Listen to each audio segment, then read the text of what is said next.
देखुवा समस्त शिक्षक मानक मोर नमस्कार।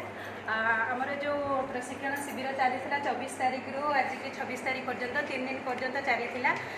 प्रथम जो आम आसलु कौन शिखू बोल भाविलु हाँ छाड़ एमती तो ट्रेनिंग हुए आम से पचर बसी बसी बोर हो जाऊ कि 3 दिन बहुत एंजॉय करूँ आम समस्ते।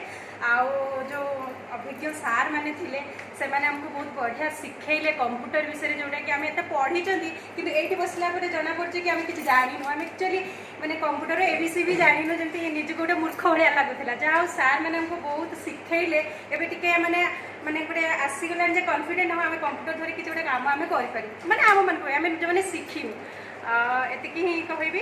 आउ 3 दिन आम बहुत बहुत बहुत एंजॉय कलु। आ 2 जन आंटी जो थे आम से बहुत कोऑपरेटिव थे बहुत हेल्प कले आमको आउ फ्रेंडली पूरा बहुत मिसी जल्दी।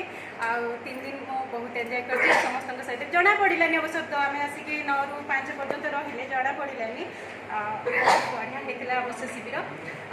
धन्यवाद।